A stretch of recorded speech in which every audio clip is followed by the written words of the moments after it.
Have you ever sat quietly at the edge of your bed in the early morning, coffee in hand, and wondered, when did life become so still? Not peaceful, still, just quiet in a way that sometimes feels hollow. The phone doesn't ring as often, the house is calm, but also distant. The holidays come and go, and the table gets a little smaller. Children grow, move away, grandchildren become busy, and without meaning to, the people you once revolved around start to drift into the background of your days. You tell yourself not to take it personally, that everyone's just busy, that this is normal. But deep down, you wonder, what do I do with this space now? With this quiet that sometimes sounds like loneliness. And more than that, you wonder how to keep your mind alive, your heart soft, and your spirit steady when it feels like you're becoming invisible in your own story. If you've felt that, I want to gently tell you, you're not alone. And more importantly, you're not powerless. There is so much you still can do, not in big, dramatic ways, but in small, quiet acts that bring your focus back to where it belongs. Eric used to say he felt like he was disappearing. His children had their own lives, rarely visited, rarely called. His wife had passed a few years prior, and though he lived in a nice, tidy home, it felt more like a museum than a life. He'd sit at the window, watching people go by, wondering if anyone ever looked back. But something began to change the day he decided to stop waiting for life to come to him. It began with something simple, a notebook. Each morning, he started writing down 3 things. One thing he remembered from the past, one thing he noticed in the present, and one thing he was curious about for the future. He called it his daily anchors. And slowly, the fog began to lift. His memory got sharper. His mornings felt lighter. Not because anyone showed up, but because he did. That's the first habit that often goes unnoticed, giving your own thoughts a place to land. Your brain is still brilliant. Your memories still matter. Your ideas are still alive. But if you don't give them room to breathe, they fade, like forgotten flowers in a closed drawer. That small practice, just a few minutes a day, became Eric's ritual. And it wasn't about productivity. It was about presence. That's the power of a gentle habit. It doesn't rescue you, it reminds you of who you are, of what you've lived, of what still lights you up. Melissa found her light in motion after her daughter moved across the country. The days stretched endlessly. She'd pace the living room, open and close cabinets, turn on the TV just for the sound. But one morning, she slipped on a pair of old walking shoes and stepped outside. Not for exercise, just for air. She walked 1 block.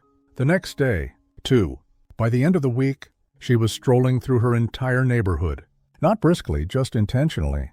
She started noticing the scent of flowers again, birdsongs, the friendly nods of neighbors she'd never really seen before. She said to me once, I didn't even know how dull I felt until my body started waking up again. It wasn't about fitness, it was about connection. With herself, with the world. When family pulls away, you start to believe the lie that you're fading too. But you're not, you're still here. And the world still has color.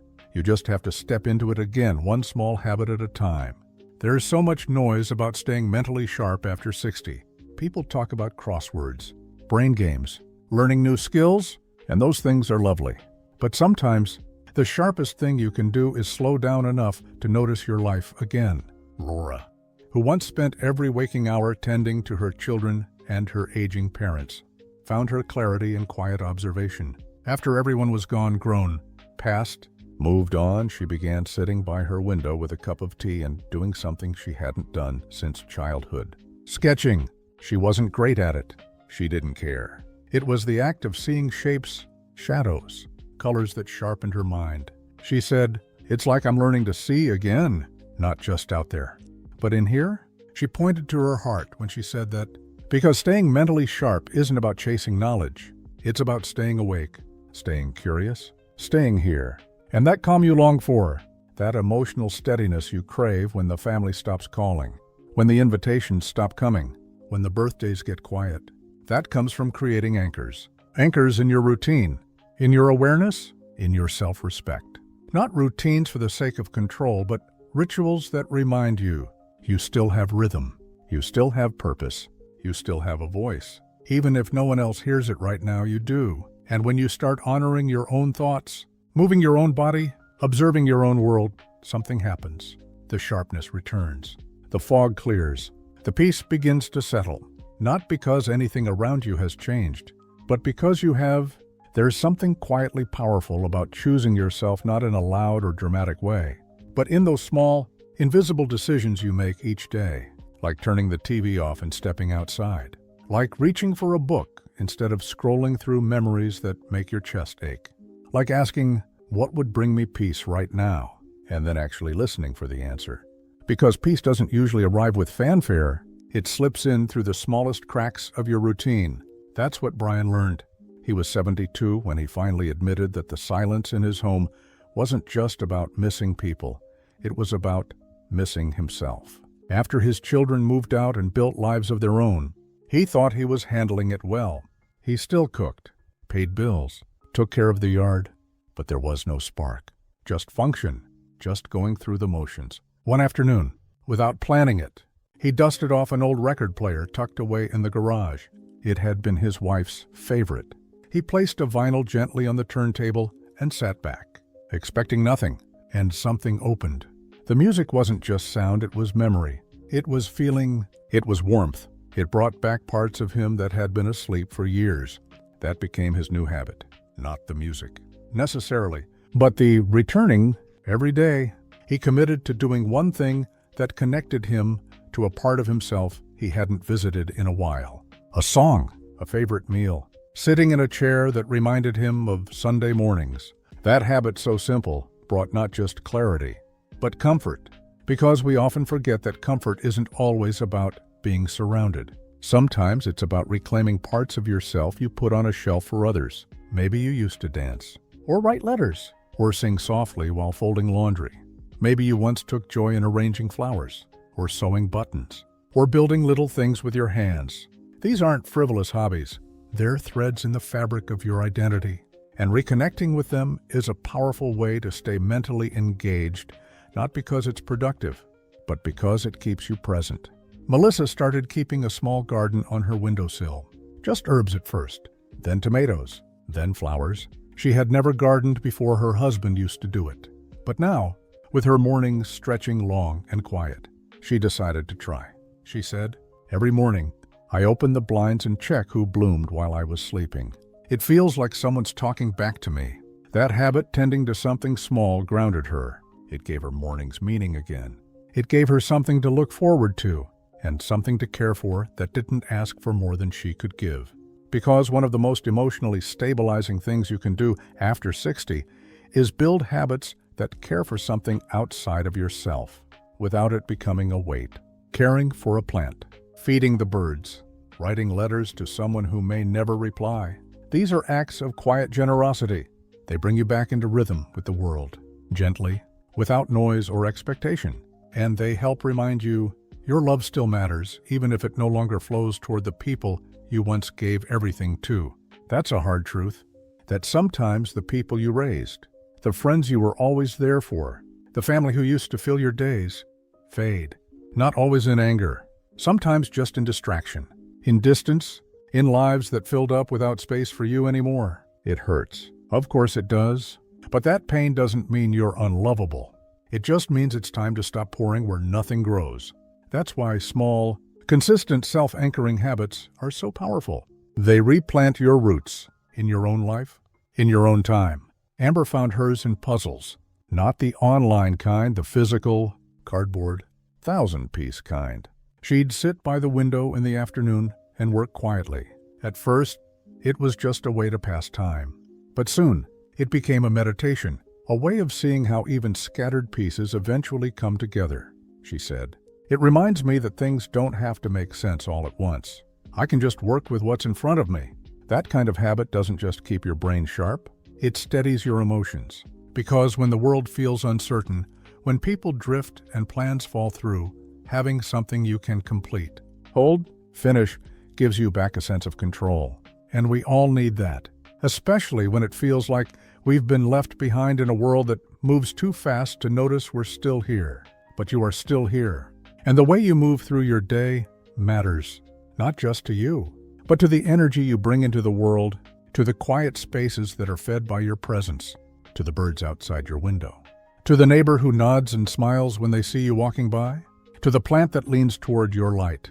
To the stories you carry that still deserve to be told? Your mind is still rich, your emotions still wise, and your presence, even in solitude, still sacred. So build these small habits, not for show, not to feel productive, but to remind yourself that your life still holds rhythm. Start with 5 minutes, with one corner of the day, with one act that says, I choose me to. And as you keep choosing again and again, you'll start to feel it. Not loud joy, not bursting excitement, but peace, gentle, rooted, whole. There's a quiet shift that happens when you stop waiting for others to make your life feel full and start building that fullness from within. It doesn't happen all at once. It's like a gentle light rising after a long dusk. Not enough to blind you, but just enough to remind you that the darkness won't last forever. One morning, Jason stood at his kitchen window holding a mug of warm tea. The same tea, the same cup, the same hour he'd kept for years. But that morning, something felt different. Not because someone had called, not because anything had changed in the world outside, but because he had changed something small inside himself. He had stopped hoping that his phone would ring, not out of bitterness, but out of peace. He had finally stopped tying his worth to other people's attention. That small shift did more to calm his heart than 1,000 conversations ever could. And that's something no one really teaches you when you get older. How to find meaning without measurement. How to be your own witness, even when no one's clapping. How to stay mentally sharp without chasing tasks, and emotionally calm without chasing approval. But it's possible, and it begins with tiny acts of reclaiming your own presence. Tiffany began practicing something she called her morning stillness. Every day, before the TV, before the chores, before the noise of life crept in, she would sit for 10 minutes with her hands in her lap, eyes gently closed, and breathe. Not to meditate perfectly, not to silence every thought, just to be, she said. It's the one time of day I feel like nothing is expected of me, and in that space, I remember who I am. That kind of emotional calm doesn't come from avoiding hard things. It comes from meeting yourself in the quiet before the world pulls you in all directions. It's a habit so simple, yet so radical. Being still, without apology. When you make space like that, even for a few minutes, you teach your nervous system something vital. That you are safe, even in stillness. That you don't need constant doing to feel worthy. That your value is not in your output, but in your being. And that groundedness begins to ripple outward. You start responding to life differently, not reacting from fear or old wounds, but from steadiness. Justin shared a story about how he used to get deeply hurt when his daughter forgot to call on his birthday. It felt personal, like a confirmation that he no longer mattered. But after months of practicing these grounding habits, walking, journaling, morning stillness, something shifted. This year, when she didn't call, he still felt the sting. But he didn't spiral. Instead, he made himself a nice breakfast, sat on the porch, and read a book he'd been meaning to finish. He said, I realized I could still enjoy my day, even if it didn't go how I hoped. I didn't need to punish myself with disappointment. That's the gift of inner habits. They create resilience not in a tough, hardened way, but in a soft, flexible way. Like a tree that bends in the wind but never breaks. Because here's the truth. People will disappoint you. Even the ones you love, especially the ones you love. They won't always show up the way you wish. They'll forget. They'll drift. They'll get wrapped up in their own lives. But your peace, your joy, that doesn't have to leave just because they did. When you start filling your own cup with music, with movement, with rituals, with attention, you realize how long you've lived thirsty for something you could have always given yourself. And that realization is both heartbreaking and liberating. It's okay to grieve what hasn't come back to you, but it's also okay to stop waiting. You are allowed to live a rich, textured, meaningful life even when the phone doesn't ring. You are allowed to feel proud of yourself, even when no one says thank you. You are allowed to create beauty around you, even if no one sees it, because you see it, and that's enough. Melissa hung wind chimes outside her window last year. At first, it was just for decoration, but over time, she began to treat their sound as a kind of sacred pause. She'd be doing dishes or folding laundry, and they'd chime gently in the breeze. And in that moment, she would stop, breathe, look up, It became a tiny reminder that life was still moving, that there was music, even in the mundane. That joy could find her not in big plans or perfect relationships, but in a soft sound through an open window. We think clarity comes from big answers, but more often it comes from small, repeated awareness. And that's what these habits do. They don't just sharpen your mind, they soften your soul. They bring you back to yourself day after day, choice after choice, not to make you more productive, but to make you more present, not to impress anyone, but to reconnect with the only witness who's been with you every step of the way. You. So whether it's music, writing, walking, stillness, sketching, gardening, puzzles, or prayer, whatever habit invites you to return to yourself, let it become your anchor. Let it be your way of saying, even if they forget me, I will not forget myself. And that is enough. That is more than enough. If you've made it this far, I just want to pause for a moment and say thank you. Really? Thank you for sitting with these words, for opening your heart to something that may feel tender or even painful. Thank you for being present, not just here in this video, but with yourself. That's a quiet act of courage many overlook, but you didn't. And I want you to know your presence matters. You might feel forgotten by the world at times. You might walk through your days with more silence than celebration, more routine than recognition. But here, right now, I want you to feel seen. Because you've lived through so much decades of giving, caring, working, sacrificing, guiding, loving. And even if the applause has stopped, even if the thank yous have faded, that doesn't mean your story ended. It just means a new chapter is asking to begin. Not one written around others, but one written around you. This chapter is not about proving yourself. It's not about waiting for someone to come and remind you that you're important. It's about living in a way that reminds you you've already started, just by listening, just by acknowledging that you deserve peace, that your life is still yours. That small habit's gentle, doable, personal can be more powerful than any grand gesture. So today, maybe take 5 minutes to write, not to impress, just to remember, or step outside and breathe deeply, not to exercise, but simply to reconnect, or put on music that touches your soul, the kind you haven't heard in years, or pick up that puzzle, or sketch pad, or wooden spoon, and let your hands guide you back to something simple and joyful. And if tears come, let them. They don't mean you're weak. They mean you're healing. There is strength in choosing calm over chaos, strength in returning to your breath when the world feels heavy. Strength in saying, I matter, even if no one's watching, because you do, and if you ever start to forget that, come back here. Come sit with these words again. Let them wrap around you like an old friend's hug. Let them remind you that you are not invisible, not to me, not to others walking the same path, and certainly not to yourself. You may not be able to change how others show up for you, but you can change how you show up for you, and that shift, quiet as it may seem, will change everything. Before we close, I'd love to hear from you. Has your relationship with your children or loved ones changed over time? What's something that helped you stay grounded through that transition? Your story might be the very thing someone else needs to hear. So please, if you feel called to, share it in the comments below. And if this message made you feel seen, I'd love for us to stay connected. Click subscribe, not because numbers matter, but because connection does. This little space we've created together can be a reminder, whenever you need it, that you're not walking alone. You're walking with grace, with intention, with a heart that still has so much to give, first to yourself, and then gently to the world around you. So go gently into your day. Speak kindly to yourself.